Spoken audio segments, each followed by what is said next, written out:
is if you have an automatic mechanism in place and automatically it's taken out and it's put in your own IRA, whether or not it's a defined benefit plan, just to save. People do it. People do it. If they don't want to do it, they don't have to. But every employer is going to have to, the vast majority of employers are going to have to provide this service for their employees. We're for simplifying and expanding what is called the Savers Credit. Where if a middle-class worker wants to put up to $1,000 in a retirement account, they will get it matched up to 50%. And it can, if it's $100, $50, but up to 100%. We need to put people into positions, the Secretary said, so that they have some confidence and capacity to have a retirement where they're not dependent, where they're able to live a decent life. We're for enhancing the Labor Department's ability to make sure workers are protected by overtime rules that are so that employees are accurately classified instead of as regular work instead of independent contractors. So hardworking Americans get paid for what they actually do. And as we step forward, making the retirement system safer, as you've heard today from the Secretary, so that the Labor Department sets out what sounds like dry regulations. Those dry regulations can make a whole lot of difference between whether or not someone has something to retire on that is consistent with the effort they put in and the investments they made. Look, folks, there's a lot more we're looking at. Together, these initiatives, though, are really an important first step toward delivering on the promise we made a long time ago to make sure that the middle class emerges from this recession into the recovery better off than they were before they went in. As was referenced by Peter, from 2000 to 2007, productivity grew by 20%, and yet middle class folks actually lost earning power during that period. There used to be a bargain back in the 30s and 40s and 50s. Productivity goes up, those who help produce it get a chunk of it. Well, we know, though, that the most important thing we can do to maintain people's ability to get to and stay in the middle class is a good paying job. That is the single most important thing. And the President is working day and night. It is almost the single focus of this administration. Now that we have saved ourselves from the brink, been brought back from the brink, that's all we're doing. But not just creating any jobs, creating good, decent paying jobs that people are going to be able to live a middle class life on. So don't take my word for it, though. If you take a look at the proposals that we've come up with in this task force, there are a lot of people who think these are important steps.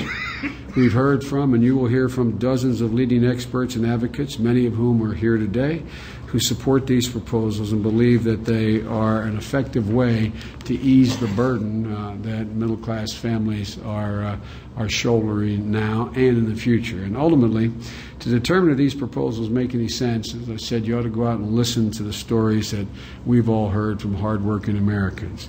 It's getting to be very much sort of a way of expressing views here to quote stories and letters, but the truth of the matter is they're usually the best way to communicate what we're hearing. In St. Louis, I listened to a mother who told me her daughter was trying to reconcile her excitement over a new job as a teacher with being able to afford the sky-high payments on her $60,000 student loan. Listen to Shannon, a single woman and a veteran in Pennsylvania who's balancing caring for her kids, working full-time, who wrote to tell me that her paycheck would barely cover her bills, and she doesn't know what she's going to do to get by in terms of the child care that she has to provide. Look, the task force is, again, designed to deal with real-world, real-life problems and dilemma that middle-class people who are under an extreme pressure now to help them better deal with their circumstances. We've done a lot so far and a lot more to do. But one of the things that I'm really disappointed in this morning, quite frankly, is that right now a single Republican senator is standing up in the chamber I worked in for a long, long time, and he is filibustering the extension of a number of things we had in the Recovery Act to begin with, which make a fundamental difference in the near-term concern of middle-class people. He's blocking the extension of unemployment insurance, which means if he succeeds, 1 million people next month will be thrown off the unemployment rolls. 1 million people will be thrown into with nothing but what I would call despair. A lot of you have had family members. I don't know that, but I suspect some of you have had family members who face that dilemma of knowing that they have no income, they have no job, no immediate prospects, and there's no help out there. I wish that senator would think about how that man or woman is going to explain to their kids how they're going to get by the next 3, 4, 5, 6, 7 months. People are going to start to lose their health care they get through the COBRA subsidies created by the Recovery Act. Listeners not everyone knows what COBRA is. It's a way to keep your health insurance. We're subsidizing those who lost their job. They'll be able to keep their health insurance by us giving them a little help. You sit there and you worry about you don't have health care. You won't have health care if you lose it. You lose this. You're not allowed to be in the plan you're in before. And then what happens? You got a pre-existing condition. You're out. You have no insurance. You go on for a while, and then you go try to get it again. This is real stuff, man. This affects real people. Right now. Right now. Also, the proposal that he's blocking means small businesses are going to lose access to credit, no fees, and up to 85% SBA. I mean, these affect people right now on Main Street. All doctors across the country who are now taking care of Medicare patients and TRICARE patients, they're going to see their pay cut, 21%. And lest you say, well, I don't feel so badly for doctors, first of all, it would be unfair. But even if you don't care a whole lot for doctors, guess what? Eventually what's going to happen if that doesn't get restored, you're going to find them not seeing Medicare patients. You're going to find access for the elderly being narrowed, closed, or blocked because the docs don't want to do it anymore or can't financially afford to do it anymore.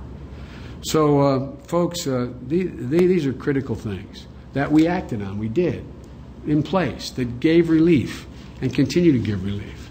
What we talked about today are the additional things we're going to do right now while we're creating jobs and even after we've created more jobs.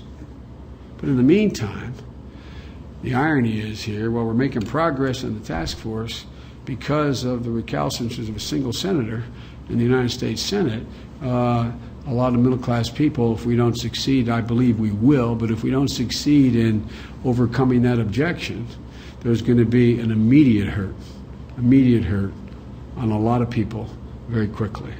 So, folks, yesterday I thought the President and the Republicans and the Democrats in Congress acted in a way that I'm used to things having been done for a long, long time here. Whether we end up ultimately agreeing or not, it was civil. There was a real live discussion. People really aired their differences.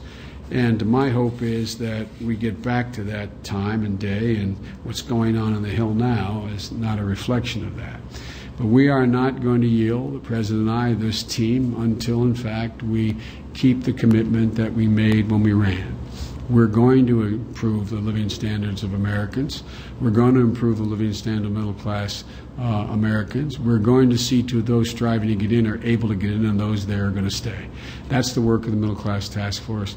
And I can't thank the folks arrayed to my right and left enough for the not only their work on this and helping with all the other things they're doing, but the enthusiasm with which they've embraced this project. So thank you all very much. And as my grandpa would say, keep the faith. We're going to get this done. Okay? Thank you all very much.